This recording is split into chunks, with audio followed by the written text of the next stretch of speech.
केटाहरूले फेरि सोचिरह होला यसको भिडियो नआउन छोडेको आनन्द भयो थियो भनेर होइन। तर ए हुडी लाउनु depression. Hi, hello, what's up guys?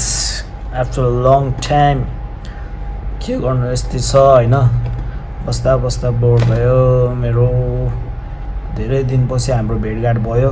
तर के छ भन्दाखेरि मैले चाहिँ धेरै दिन भइसकेको थियो होइन भिडियो नबनाएको। गर्दा गर्दा भिडियो बनाउँछु भन्दा भन्दा त्यस्तै भयो। अहिले चाहिँ मलाई त भिडियो बनाउने कस्तो अल्छी लाग्ने क्या त्यस्तो फिल भयो कि आजकल चाहिँ। सो त्यही भएर आज चाहिँ जेपिटी भए पनि हुन्छ भनेर मैले चाहिँ यो भिडियो चाहिँ स्टार्ट गर्दै होइन यो चाहिँ हाल्छु मैले अब। सो त्यसपछि अब चाहिँ फेरि बिस्तारै रिभ्यू गर्दै जानु पर्यो खै। अब यो टाइमले गर्दाखेरि मेरो ड्युटी पनि चेन्ज भयो नि त त्यही भएर पनि मलाई त्यो टाइम पनि मिलिरहेको थिएन म्यानेज गर्न मलाई एकदम गाह्रो भइरहेको थियो कि। सो त्यही भएर मैले चाहिँ भिडियोलाई कन्टिन्यू दिन सकिरहेको थिएन। अब चाहिँ फेरि हाम्रो कन्टिन्यू हुन्छ। केटाहरूले फेरि सोचिरह होला यसको भिडियो नआउन छोडेको आनन्द भयो थियो भनेर होइन।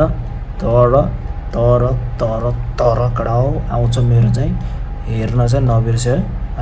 मेरो चाहिँ यहाँ डाइटको लागि मैले चाहिँ भिजाउने भन्ने प्लानिङमा थिएँ। अब मेरो सुत्ने बेला पनि हुन लागिसक्यो खानासाना पनि खाइसक्यो मैले चाहिँ मजाले।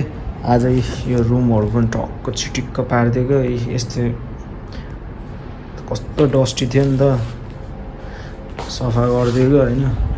यिनीहरू रुमहरू पनि साफ गरिदियो त्यही हो। अनि त्यस पछाडि आज चाहिँ म चाहिँ त्यस्तो खासै मेरो प्लानिङ त्यस्तो केही पनि छैन। आज चाहिँ जस्ट धेरै दिन भयो थियो नहालेको भिडियो। सो आज चाहिँ त्यही भएर हालिदिएको यत्तिकै ल। अब चाहिँ मेरो चाहिँ यहाँ खजाना कहाँ छ यहाँ छ कहाँ छ यहाँ के भयो ल यो भिजाउँछु मैले के यो स्याम्पू युज गरेँ। मलाई पहिला चाहिँ यो स्याम्पू युज गर्थेँ नि त होइन। यो के भन्छ यसको नाम हेयर एन्ड सोल्डर।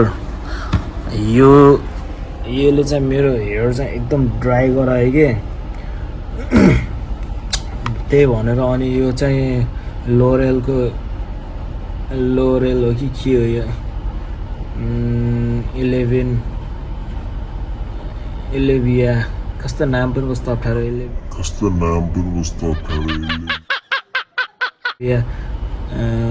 एलबिबी हो कि के हो यो त्यही हो यो वाला लेगो होइन। यो यसको बाउ रहेछ यो झन् बाउ रहेछ यस्तो ड्राई गराइदिन्छ है। यो बालमा चाहिँ मोबिल लगाएर बसेको कपाललाई चाहिँ यसले धोयो भने चाहिँ टक्कै जान्छ त्यस्तो ड्राई गराइदिन्छ यार। कस्तो नराम्रो रहेछ यो स्याम्पू त। तर मलाई चाहिँ खासमा चाहिँ त्यो मैले स्याम्पू लिनुको कारण के थियो भन्दाखेरि मैले यो पहिला चाहिँ यो कन्डिसनर युज गर्थेँ कि होइन। यो कन्डिसनर चाहिँ राम्रो थियो कि एकदम। यो कन्डिसनरले चाहिँ एकदम दामी गराएको थियो मेरो बाललाई होइन। त्यही भएर मैले चाहिँ यो स्याम्पू ल्याइदिएको। तर यो चाहिँ अलिकति एकदमै नराम्रो रहेछ। तर फेरि मैले यही नै युज गरिरहेको छु के गर्नु यस्तै छ। अब अर्को गएर फेरि अलि राम्रोवाला चाहिँ हेरेर ल्याउनु पऱ्यो। सो कुन चाहिँ राम्रो हुन्छ गडा हो मलाई भन्यो होइन। अनि यो हेड एन्ड सोल्डरलाई चाहिँ चेन्ज गर्नु पऱ्यो भनेको कि यसले अलि मजा लागेन मलाई। त्यही नै छ। अब चाहिँ मेरो कपमा चाहिँ मैले यो हाल्दैछु एक सेकेन्ड। मैले यहाँ काजु बदाम चाहिँ हाल्दै होइन। खजुर चाहिँ मैले जम्मा 3 दाना मात्रै 3 दाना भनेको 4 दाना आएछ फेरि 3वटा मात्रै हाल्छु होइन। 3वटा ल यो खजुर चाहिँ मैले 3वटा मात्रै हाल्छु। मेरो चाहिँ अहिले वेट गेन भएछ यार 3 किलो जति मैले चाहिँ मेरो मसल गेन गरेको छु होइन। सो यसमा चाहिँ ह्याप्पी हो होइन। 3 किलो चाहिँ मसल चाहिँ गेन गरिसकेँ है। अनि त्यसपछि अब बिस्तारै म अहिले 65 जति भइसक्यो होइन।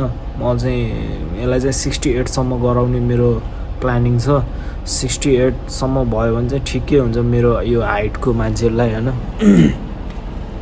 सो त्यही हो 68सम्म चाहिँ गराउँछु। त्यसपछि चाहिँ त्योभन्दा धेरै फेरि अलि हेभी नि देखिन्छ होइन, नराम्रो अलि राम्रो पनि हुँदैन। सो त्यही हो, तर 68सम्म चाहिँ ठिक्क हुन्छ कि।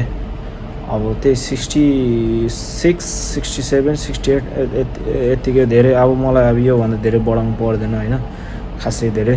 त्यही अब 3-4 किलो जति वेट अझै हल्का गेन गऱ्यो भने मसल, अन्त त्यसपछि फेरि दामी हुन्छ। सो त्यही नै थियो। अब यसलाई पानी हालिदिन्छु, मजाले भिज्छ होइन। अनि यसलाई चाहिँ म भोलि बिहान चाहिँ खान्छु कि, ड्युटी गएर आएपछि खान्छु मजाले होइन। यसमा चाहिँ पानी हाल्नुपर्छ कि एकछिन ल।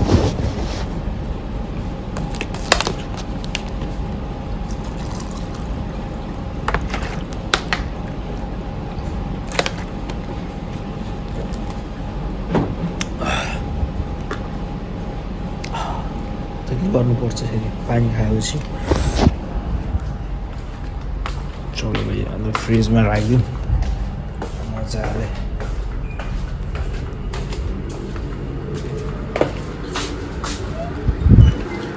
यहाँ पनि क्लिन बस्छ, यत्तिको भनेको क्लिन हो, क्लिन हाम्रो लागि एकदम क्लिन।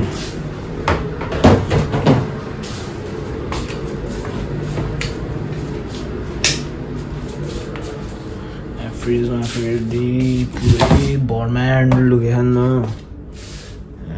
त्यो साइडमा राखिदिन्छु पोकेर फेरि होइन, टक्क लगाएर ल।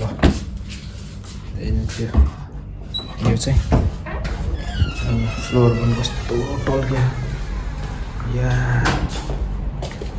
खतरा टल्क्यो। सफा गरेपछि टल्किहाल्छ नि हो कि न। किन आएको थियो त,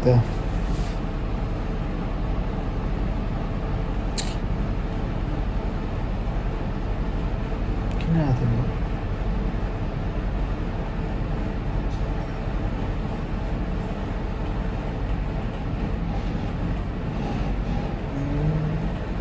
थियो? A few moments later.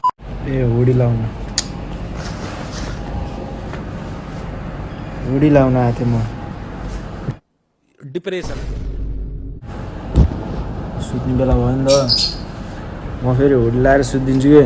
अब एसी चल्छ, मलाई फेरि चिसोले अलि सन्ना के राम्रोसँग, त्यही भएर। अनि यो लगाएर सुत्यो भने चाहिँ अन्त यो लगाएन भने चाहिँ कस्तो नाक दुख्छ कि, नाक ताल्ले जस्तो हुन्छ होइन।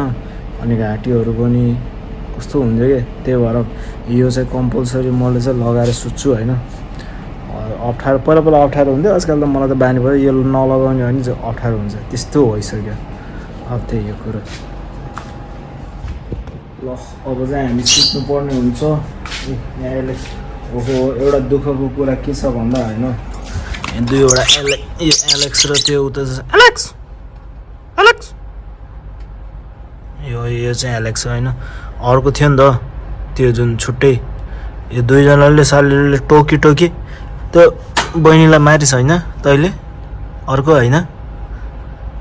यिनीहरूले टोकी होइन, त्यसलाई बिचरा कस्तो घाउ बनाइदियो क्या। अब यो यिनीहरू भनेको सुगा होइन, कस्तो जोडले टोक्छ। मेरो एकचोटि यहाँ टोकिदिएको रगतै निकाल्दै थियो भनेपछि कति जोडले टोक्छ त्यो बिचरा यत्रो चरालाई यिनीहरूले टोकी आइडन नो किन होइन। पहिला त राम्रै बस्थ्यो, अन्त टोकी पुरै यहाँ पछाडि के त्यो तिनीहरूको यस्तो पछाडि हुँदैन, पछाडि पुरै घाउ बनाइदिएको थियो होइन। अनि मैले नै फेरि त्यसलाई निकालेर यस्तो अर्को त्यहाँ छ कि यहाँ पिन्जरा पनि पहिलाको त्यो अलि सानोवाला, त्यसमा निकालेर राखिदिएको। बिचरा 1-2 दिनपछि फ्याँक भयो त्यो, यिनीहरूले नै मार्यो। तिमीहरूलाई म अब जेल लग्छु बुझिस्, कुरा सुनिरह ल। टोकी मारिदियो यार बिचरा यार, यस्तो हरामी छ, यस्तो हरामी हो। कस्तरी सुन्छ फेरि कुरा गरेको पुरै सुन्छ फेरि। त्यही नै यार, अब नाइट ड्युटी गर्दाखेरि पहिला अब मेरो 7 to 7 थियो कि, अहिले 10 बजे जाने, फेरि 8 बजे आउने भइरहेछ। हल्का गर्मी भेट्छ यार, ठ्याक्क गर्मीमा भेट्छ होइन, दिमाग खराब हुन्छ। अब धेरै भयो नि त नाइट ड्युटी गरेको, अनि त्यही भएर राति गर्दा त्यस्तो खासै के हुन्न। अब बिहानतिर 2 घन्टा चाहिँ घाम हुन्छ नि त, 7 बजे 8 बजीसम्म गर्दाखेरि अब हल्का गर्मी हुन्छ क्या। त्यो छ अहिले प्रब्लम मेरो हल्का भनेको, अरू त सब ठिकै हो। त्यस्तै हुन्छ कहिले बस्छु ड्युटी, त्यस्तै हो। मान्छे पनि धेरै बस्छ अहिले, त्यही भएर पनि यताउता गराइदिए। अब त्यही हो, अब हामी सुत्नुपर्ने हुन्छ। गफ धेरै गर्नु आजको लागि गफ धेरै छैन, यही नै थियो मेरो चाहिँ आजको लागि। सो भोलिको लागि म चाहिँ दामी तरिकाले बनाउने छु। अहिलेलाई चाहिँ यति नै भन्दै मेरो 2-4 शब्द यहीँ टुङ्गाउन चाहन्छु। हस् त, धन्यवाद। So love you guys, love you, Tata, by by, by by.